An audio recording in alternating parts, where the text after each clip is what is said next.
What is up, you guys? King and Laney gonna do Bleach episode 361 review. I liked it. I really did. Alright, from beginning to end, I liked it. When Ginjo did his thing, took his fucking powers, was like fucking yeah, talking to Tsukishima like really nonchalant, you know, like yeah, this is all cool. Alright, we're about to bounce. And then Ichigo was like, you know, powers. That whole entire internal scene where he was falling down his weird horizontal skyscraper thing, it's kind of weird.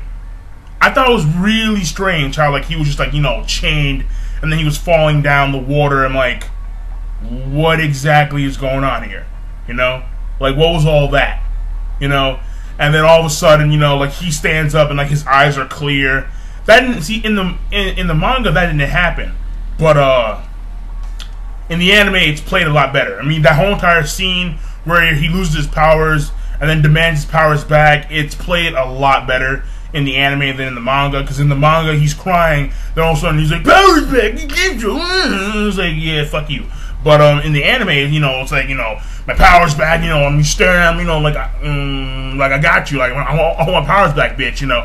But you know, it was better. Then Rukia comes in, stabs him through the chest, and then he gets his Shinigami powers back, which makes almost all the Fullbring shit useless. Like I said before in my Bleach manga review, it's kind of like useless how, because she could have just came in at any time and done that, you know, like seriously, just like stab, you know, powers. But that being said, I guess that Soul Society wanted to do it at a specific moment where they felt that Ichigo would need his powers back. Maybe. I mean, that being said, the whole entire thing, when the captains came out, and it was some big-ass Seikaimon, like, really long, that was kind of cool. I'm not gonna lie to you, right? It was red, they came out, I'm like, yeah, we're fucking here, bitches! I'm like, okay. I'm like, alright, okay. So, you know, they came out, they did the thing. You know, but, you know, they didn't do shit. All they did was just stand there. But, Ginjo fights Ichigo, and then Ichigo, you know, does his, you know, practice swing, you know, then does like a shockwave, kind of like weird, yeah, like a force or a spirit wave came out, spirit wave, like the force of his spirit energy just comes out, and then Ginjo mistakes that for his Getsuga Tensho, and then he does his real Getsuga Tensho, and then, you know, he's like fucking Getsuga Tensho, and then basically cuts the mansion in half, almost killing all of his friends and family. Good, smart Ichigo, really fucking smart, you know. I mean, because Keigo, your little sisters are in there, Aoisawa's in there, Chad and Rukia are fucking, I mean, Chad and Inoue were in there, the Fullbringers are in there, like, genius. Just saying, they're in there, so, you know, I'm just saying. But, I mean, obviously someone probably, you know, rescued them. Someone probably like rescued them like in the nick of time, as always.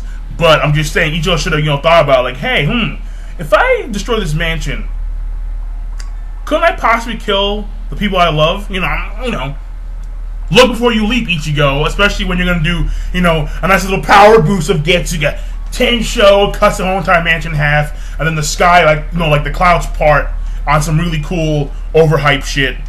And that was it. But the episode, ultimately, I liked the episode. I thought it was pretty cool. Of course, like the Bleach anime does, they overhype the shit out of a lot of things. Like that Seikaimon in the manga was not that fucking long. It was not that fucking, no. It was, whoa, overhype. And the whole entire cloud cutting thing, I mean, that was overhyped too. But still, that being said, it was really cool. So, again, the Bleach anime is superior to the manga. So, I mean, look, that's all my opinion. But that being said, I enjoyed it. I really did. I'm not gonna lie to you. I'm not gonna front to you. Spoiler alert. Looking forward to Ichigo's Bankai. Ginjo's Bankai, yeah.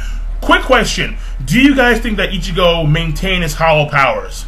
I don't think so. Because when I remember during the actual normal series of Bleach, Ichigo lost his powers for a little bit, and then Urahara gave back his powers through means of almost hollowification. So, I don't see how his hollow powers would come back. I don't see it. But maybe. Because I just don't see it, though. Because he has no connection with his hollow anymore. So he should be just a full-blooded Shinigami. At this point in time, he should be straight Shinigami. Nothing more, nothing less. If he's somewhat hollow, I'm like, I call bullshit on that. But that being said, it was a good episode. I enjoyed it. You know, King of Lightning. Rate, comment, subscribe, and I'll see you guys later. Sign the fuck off.